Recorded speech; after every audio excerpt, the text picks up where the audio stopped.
I've worked for the CIA for the last 20 years. My jobs vary, ranging from torture to weapons smuggling to chemical weapons manufacturing. When an insurgency begins in a hostile country, like Syria or Libya, my job sometimes requires me to traffic in guns, ammo, and money. So I've seen a lot of things, and I felt a sense of relief when I was told that, from now on, I would only have to work within the United States. When my superior, Agent White, called me to his office one hot summer morning last year, I went right away. "Sit down, Agent Black," he said to me, motioning to the chair across the desk. "You want coffee or anything?" Sure," I said, and he called his secretary to bring us both coffees. She hustled in, dropping the steaming hot cups in front of us, and leaving immediately without a word. "So," he said, "we've been hearing a lot of chatter lately about the Chinese starting a mind control program." I nearly choked on my coffee when he said that. "That stuff is bullshit, sir," I said dryly. "You know it, and I know it. The CIA tried that in the 60s, and they had no results. MKULTRA, Compton, and Chickwit already covered that ground. Unsuccessfully, might I add." I smiled slightly at this. "They had no results that they publicized, you mean," he said. "The truth is slightly more nuanced. MKUltra was not run with the kind of scientific vigor that we would bring to a modern experiment, however. They were basically just dosing people with huge doses of LSD or injecting them with amphetamines and barbiturates until they became drooling idiots. This is not the experiment that we are interested in funding." "So, what is it then?" I asked, genuinely curious. "We want to see whether certain people can see the future, keeping them under controlled scientific confinement in the process to rule any kind of fraud or charlatanism. Also, we want to see if psychics can see military secrets in the present, secrets that we don't currently have access to. Any advances in interrogation techniques achieved from the use of these new drugs would also be funded. We are particularly interested in the potential of Bromo Dragonfly and Alpha PvP in test subjects. Both have caused nightmarish hallucinations in people accompanied by visions of hell, which could be useful for getting hardened subjects to talk." He paused for a long moment after this, looking thoughtful. "And psychic research, of course." "Psychics," I said scornfully. "Like from a circus? Are we bringing in tarot card readers now too, sir?" And he laughed. "Sure, why not?" he said, handing me a slip of paper. "Report here tomorrow morning. It'll be your first day with the researchers. We've decided to call it Operation Raven." I went to the address written in Agent White's tiny copperplate handwriting. By the time I pulled through the front gate, the sun had started to rise. I had always liked getting an early start. 2 armed guards sat at a booth, a red and white striped metal gate blocking the way inside. Behind them, I saw massive brown buildings with no windows. The architecture looked brutalist. The buildings stood tall and imposing, forming perfect cubes of smooth concrete surrounded by row after row of razor wire. "Identification," a guard said, coming up to the window and putting out his left hand. He kept the other near his holstered weapon. I opened my wallet and flashed my CIA credentials. After staring at it for a long moment, he nodded, going back to the booth and allowing the thick metal gates to slide open. I had never been here before, and I was amazed by how many cars filled the parking lot. Hundreds of them stretched out in front of my eyes, and I drove around for 5 minutes before finding an empty spot towards the back. As I started the trek towards the door, I felt like eyes watched me from all directions. I signed in again at the front desk of the complex. An armed security guard eyed me mistrustfully as I pulled out my identification and badge. When I told him who I was and what I was doing there, he took me to the elevator to the bottom floor, then pretending to go back to reading his newspaper. Behind the rustling edges, though, I caught him glimpsing everywhere that walked past with a soldiering intensity, ready to react at a moment's notice. I got in, seeing the building went all the way from -5 to 5. I pressed the button from -5, feeling the elevator quickly descend and my stomach rising with emotion. When it dinged and the doors rolled open, I found myself standing in front of a large laboratory. A team of doctors, scientists, and lab workers stood 20 feet away, forming a semicircle around the steaming hot coffee pot in the corner. They discussed something in hushed tones, and when they saw me approaching, they all went silent. "Hello," I said calmly, stepping forward. "I'm Agent Philip Black. The director sent me here to look at your work." A female doctor stepped forward. Even though I towered over her 5-foot frame, she exhibited a kind of self-confidence that made her seem larger. Her black hair framed her thin face, and her eyes gleamed with intelligence. She smiled, showing straight white teeth. Her stylish glasses reflected the bright fluorescent lights overhead. "Nice to finally put a face to the fake name," she said, grinning. "My name is Dr. Lander." I didn't react, simply looking around at the chemistry equipment and computer setup. "Well, where do we keep the subjects?" I asked, and she nodded at a narrow hallway at the far end of the large laboratory. "I'd like to see them." "You can see them all you want," Dr. Lander responded. "But we're about to start an experiment. Perhaps it would be better if you saw our research firsthand before talking to the subjects. Things will make more sense, I think, if you watch." "Sure," I said, tearing my gaze away from the narrow hallway. It seemed to beckon me, cool and dark in the corner. I suddenly felt very hot, and the lights seemed too bright overhead. Dr. Lander turned and headed towards the room in the corner, and I saw a chair welded to the front with straps hanging down from both sides. A bag of saline and a syringe filled with blue fluid stood on a metal tray next to the box of latex gloves. 2 lab assistants stood at attention, one on each side of the chair. Dr. Lander chatted with one as we waited for the guards to bring the man in.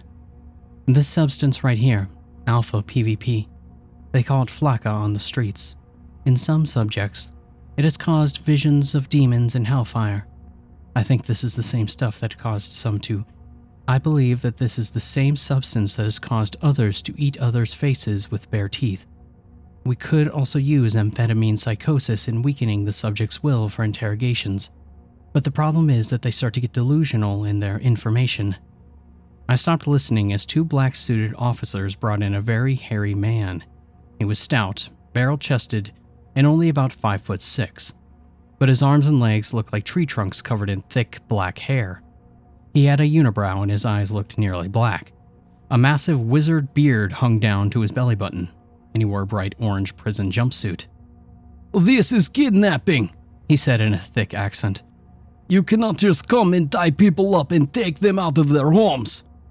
Dr. Lander ignored his outburst, instead turning to me and the assistants as the guard strapped the man down in the chair. She raised the syringe filled with blue liquid so we could all see it. "Now, this here is a special combination of drugs that we've thought might be a good starting point. It is a combination of potent hallucinogens, including LSD-25, ALD-52, bromo dragonfly, and the more potent purified isomer of alpha PVP. We will be administering the substance intravenously to the subject during interrogation and observing his reaction. Are there any questions?" "Hey, fuck you, you American pig!" the man in the chair said, and the doctor ignored him. "That's not a question," I said, trying to break the tension, but no one laughed. "Okay, so let's start running the solution. For the recording, this is subject 102202, Vladimir Greca." She nodded at the lab assistant who stood next to the IV line feeding it to the man's arm. "Go ahead." The lab assistant, a thin man with large glasses and a balding hairline, took the syringe and gingerly screwed it into the plastic tubing tapped to the man's arm. The blue fluid mixed with a clear saline as it fed into the man's veins, the dark cyanic color lightening as it went. The subject, Vladimir, continued to hiss and scream at the doctor and her assistants. His eyes met mine, and I noticed that they looked rather strange. When I first saw him, I remember thinking about how dark his eyes looked, but then the iris had turned a muddy yellow, like a tiger's eye gemstone. His scowl had turned into a grin, and his teeth appeared to sharpen and lengthen. They looked dark and stained. with the serrated points covered in a thick yellow film. "Where were you during the massacre of your family on April 10th, 2022? Dr. Lander asked Vladimir. His muscles seemed to grow before his eyes, ripping through his clothes. He gnashed his teeth as foamy saliva dripped from his mouth. Then she sighed. "Okay. Prepare round 2 of the drug combination on my—" "I was with our family, of course, you stupid bitch," Vladimir said, his voice deepening and turning into a growl. The black hair on his body looked like it had grown, and even his hands and face were now covered. "I have changed. I was hungry, so hungry. They tried running through the forest, but I could see far better in the darkness than they could. I took them one by one, ripping them apart as they screamed and begged for mercy. That was my own wife and 3 daughters." He leaned forward in his chair as the claws sprouted from his fingers, as white as ivory, as sharp as scalpels. "So what do you think I will do when I get out of this goddamn chair?" And with a roar,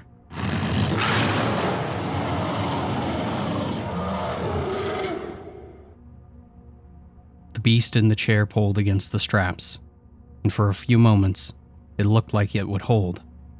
But then, there was a ripping noise. They all gave way at once. The man had fully transformed into a wolfish abomination, as silver streams of saliva ran from his grinning mouth. "Cold silver! Cold silver!" Dr. Lander screamed as she began to run towards the door. The thin male lab assistant stood there, quivering and trembling, the bald spot on his head turning a bright red. The other assistant, a young blonde woman, sprinted past me. I stood there shocked for a moment, not knowing what to do. But my instincts screamed at me to stay with Dr. Lander. Without waiting to see what would happen, I turned and I started sprinting for the door. "Shut the door! Shut the door!" Dr. Lander screamed as the 3 of us ran out of the room. I looked at the heavy steel door with its shatterproof glass window. She shoved me aside as her and her blonde assistant each grabbed an edge, and with a groan, they slammed it closed. Dr. Lander bent over double, hyperventilating. She looked up at her assistant. "Good job, Casey. Quick thinking." I looked at the window pane and I saw the male assistant running towards the door covered in blood. He definitely was not already dead, and I gave Dr. Lander a skewed, mistrustful look.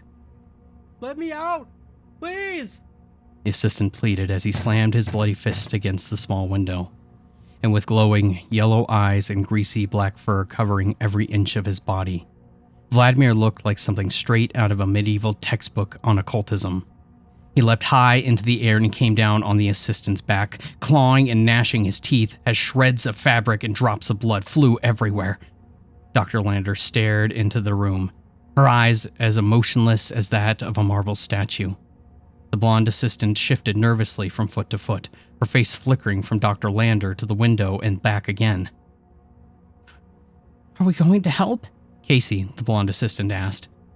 And a moment later, the wall shook as the werewolf slammed into the male assistant again, knocking him to the floor. I saw the assistant smear his own blood all across the white walls as he tried to crawl away from the beast, holding one side of his neck with his left hand. Bright red blood spurted between his fingers and soaked his lab coat. The beast jumped and flew across the room, the assistant twisting his body so that he may lay on his back, putting his arms out in a defensive posture. In a blur, the werewolf landed back on top of the prone man. It began clawing at his chest and face as the assistant too put his hands up to shield his eyes. I saw its claws slice through his fingers like a sharp knife through hot butter. The 4 digits fell to the side, and the man's spurting hand still raised high in the air as he lay on the ground. I heard his gurgling breaths as he began to choke on his own blood. I heard Casey gasp and suppress a cry of horror as she waited for the final moments of the brutal act. In a show of mercy, the beast knelt down and placed his ivory white teeth over the assistant's throat. Then he bit down into the man's neck and, with a sickening spray of blood and a ripping sound, finally killed the poor bastard. Well, that was a massive failure, I said spitefully as we walked away from the gruesome murder scene. Why would you say that? Dr. Lander asked politely, her large brown eyes turning to greet me. I mean, your guy's definitely dead, I responded with incredulity. Is that not a problem? Do you go through assistance like toilet paper around here? Sometimes to make an omelet, you have to crack a few eggs, am I right? Dr. Lander answered, smirking. Casey was sweating heavily and shifting uncomfortably from leg to leg. I think she may have been reassessing her career choice at that moment. That was actually the most information that we have gotten out of Vladimir so far. Normally, he just blacks out when the topic of his family is brought up. So the hallucinogenic drug mixture is already exceeding expectations. I think we need to try it again on a few more people. However, we have another experiment planned within a few minutes. We'll have to put a pin in this for now. The werewolf continued to shred the dead body in the interrogation room behind us.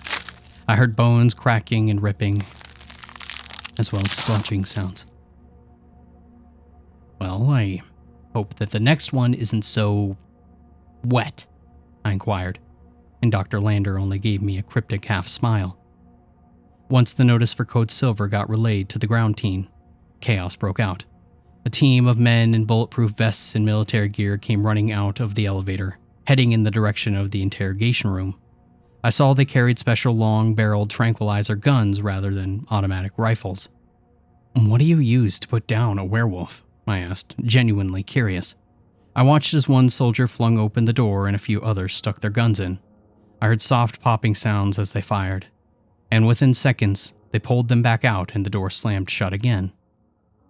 Oh, it's a special blend we developed here, she said. Normal tranquilizers don't work on them. A super potent opioid like Edifrin that would take down an elephant just slows them down. So we use a combination of Edifrin, carfentanil, and phencyclidine. Even that is sometimes iffy, and it takes a massive dose just to sedate them.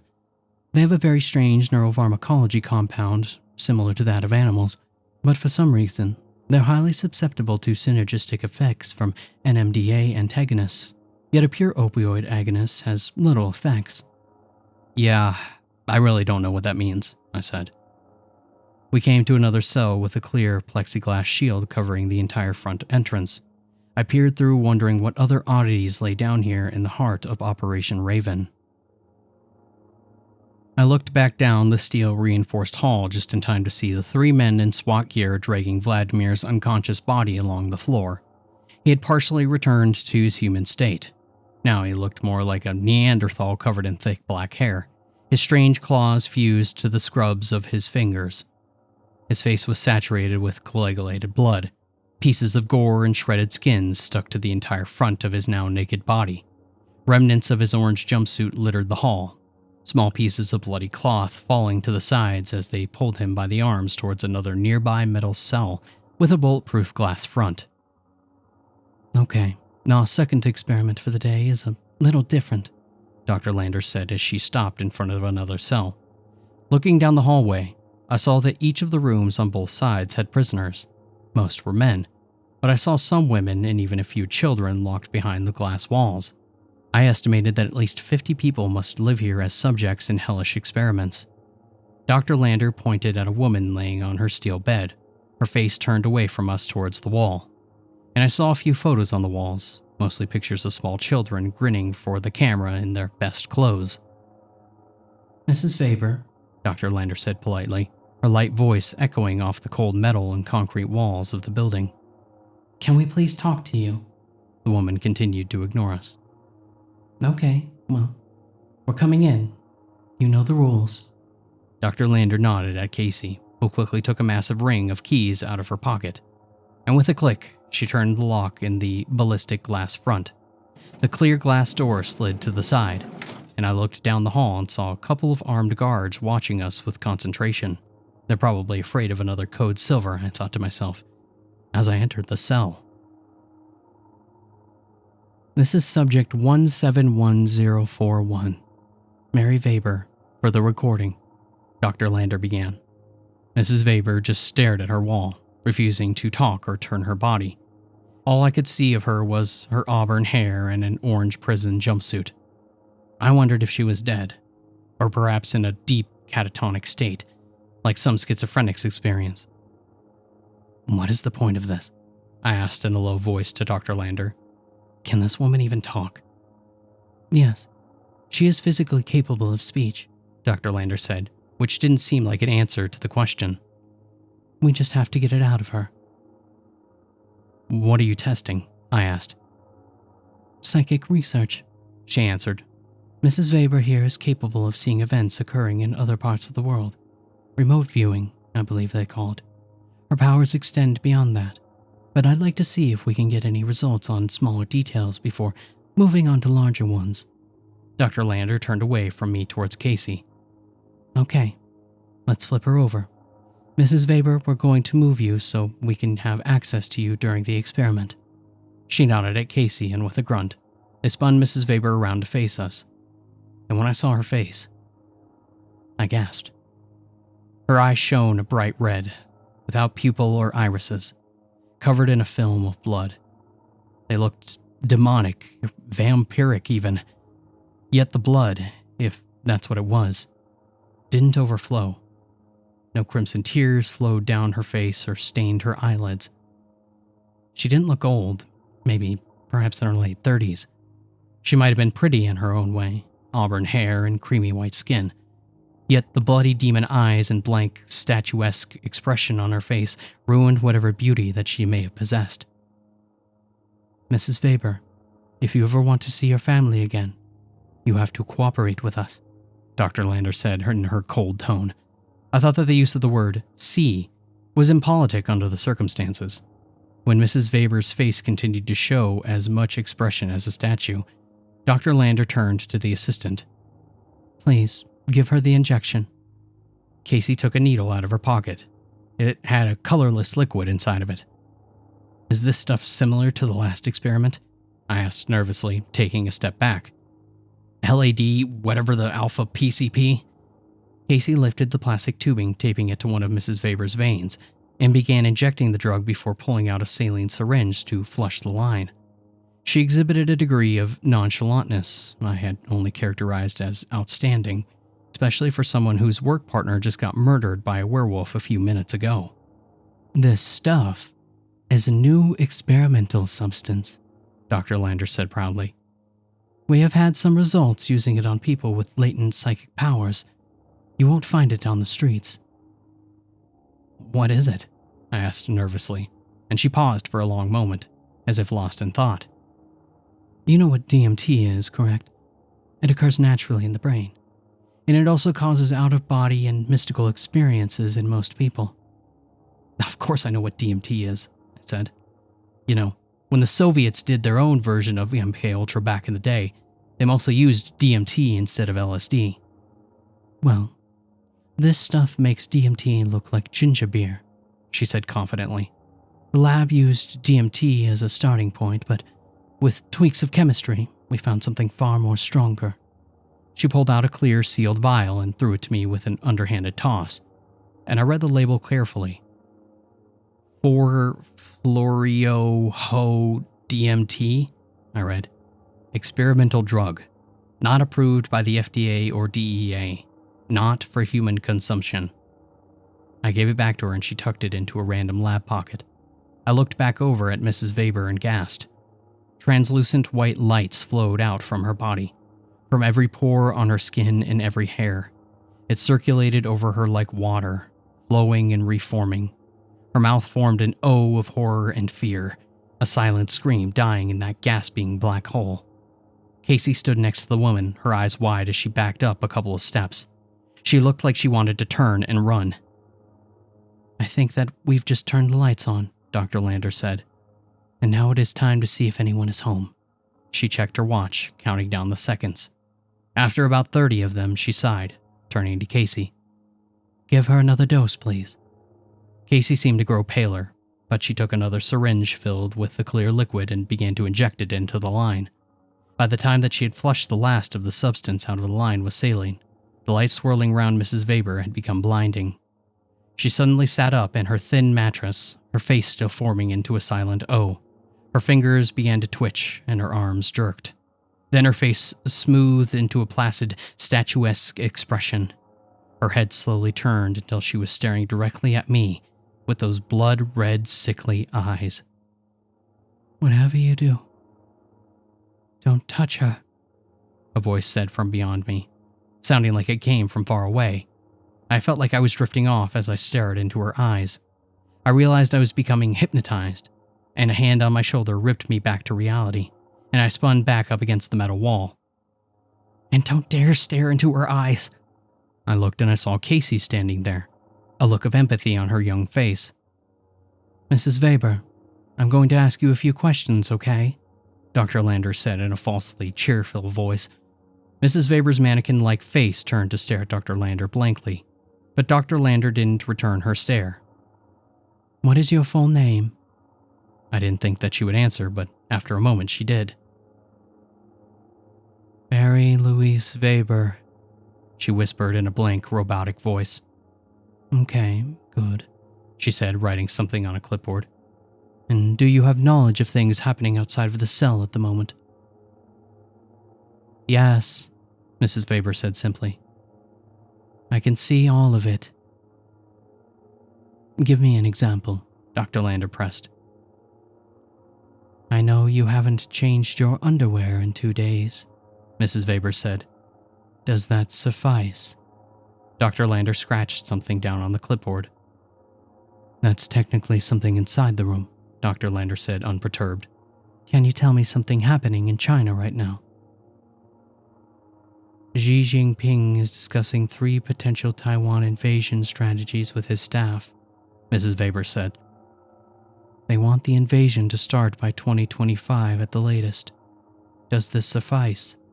Dr. Lander scribbling something frantically, writing out a much longer response on her clipboard than any of the other answers elicited. "And, Mrs. Weber, do you know why you are here?" "Because I killed a school full of children," she droned. "They told me 75 of them died." Dr. Lander made a few quick scratches on her clipboard. "And do you know why you killed them?" Dr. Lander asked, the floor vibrating as if an aftershock had passed underneath our feet. I looked worriedly at Dr. Lander, but she didn't respond. Mrs. Weber's face again formed into a wide smile. It reminded me of the death mask of a tetanus patient, an insane rictus grin that showed no compassion. "Slowly," she said, drawing out the word. "Like I'm about to do to you." As she finished speaking, the light around her body expanded into a blinding flash. I backed up towards the door instinctively. I saw Casey doing the same. Once the light had cleared, Dr. Lander still stood there, but she wasn't alone with Mrs. Weber anymore. Thousands of writhing black spiders began appearing and falling all over her body, like a bubbling stream overflowing its banks. Dr. Lander looked down in astonishment for a fraction of a second before turning to run. The stream of crawling predators swarmed around her, however, running up her sneakers and legs. I saw large brown recluses covering her chest and countless of tiny black widows sneaking into her clothes. She began to shriek in horror and pain. "Close the goddamn door!" I screamed, and Casey and I both started pushing on the sliding glass door as the spiders swarmed towards us. A few crossed the threshold and a rising sense of panic began to overtake me. But then, with a bang, it flew shut, slicing some of the larger brown recluses in half. A small stream of a few black widows skittered towards my shoes, but I began stomping on them, seeing their tiny bodies squish onto the concrete floor below me. Next to me, I heard Casey breathing hard, muttering some incomprehensible prayer. I looked back into the cell and I saw Dr. Lander stumbling around, a sprinting human pillar of spiders. They swarmed in her mouth and in her ears, her eyes and nose, biting, skittering and jumping all over her body. She shrieked over and over, trying to pull them out of her mouth and nose, trying to smash her body against the wall to kill them, but after a few more seconds of countless bites, her voice began to grow out. She tried to walk towards the door, putting her arms out towards us, then stumbled and finally fell, her arms and legs still twitching as she died on the cold floor below us. "We'd better go call a code black for this," Casey said regretfully. Yeah. Yeah, you're right, I said. I'm sure that the guards will love this one. And Casey shrugged. They're used to it, she said. This project is gonna need a lot of work, I said, turning to face Casey. Do you still want me to be a part of Operation Raven after all this? As long as you're in charge, she said, smiling. Okay.